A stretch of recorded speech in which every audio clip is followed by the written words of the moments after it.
Ce qui m'anime, c'est tout simple, c'est la littérature. Donc, littérature, c'est d'abord la lecture, l'imagination, l'imaginaire, les histoires et tout le monde qui peut s'ouvrir derrière notre monde. C'est cela qui m'anime, essayer de raconter cela. Alors, est-ce que écrire cette dictée m'a plu? Oui, c'est un exercice qui m'a beaucoup plu. Parce que tout simplement, ça rejoignait ma passion que je décrivais tout à l'heure, ce qui m'anime, c'est-à-dire raconter une histoire, raconter, même si c'est très court, quelque chose qui pendant quelques minutes, quelques secondes, importe la personne qui lit. Donc oui, c'est un exercice qui m'a beaucoup plu.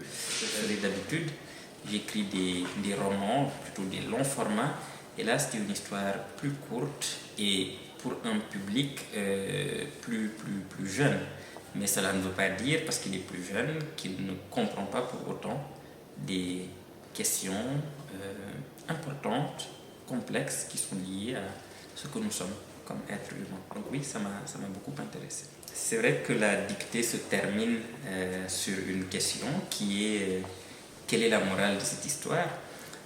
Évidemment, c'est tout à fait volontaire, puisque chacun, en lisant, tire sa morale. C'est ce que je trouve intéressant. Se questionne sur ce qu'il vient de lire et à partir de ce questionnement bâtisse sa propre réflexion ou à partir de ce questionnement se pose d'autres questions.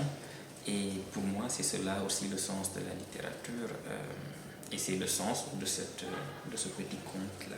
Oui, les mots peuvent changer quelqu'un, peuvent changer les hommes, mais il ne faut pas, je pense, toujours leur demander cela. Il ne faut pas les charger de cet unique objectif. Cela, c'est une histoire de rencontre, parfois de hasard, parfois de destin, mais oui, je crois qu'ils peuvent transformer quelqu'un, transformer sa façon de voir, de sentir, de se connaître ou de connaître les autres et le monde. Je crois que l'objectif pour un romancier, c'est aussi de créer ce sentiment d'empathie chez les lecteurs, en sorte qu'ils puissent, quel que soit leur âge, qu'ils soient enfants, adultes, se dire « Ah, je dois aussi pouvoir me mettre à la place de comprendre l'autre ou tenter de l'aider, mais en se mettant à la place d'eux. » Et ça, je pense que pour tous les enfants qui soutiennent Ella, qui travaillent pour Ella, qui se battent pour Ella, c'est peut-être une chose qu'il faut rappeler, que les mots, en effet, sont là aussi pour leur permettre de se mettre à la place d'eux et de pouvoir continuer à se battre.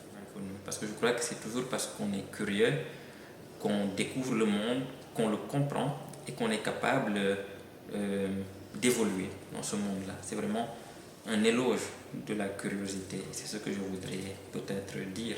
S'il y a un message à envoyer, c'est soyez curieux parce que la curiosité bien placée est au fondement de la découverte, et au fondement de la connaissance, et au fondement de la fraternité aussi, et de l'amitié, et de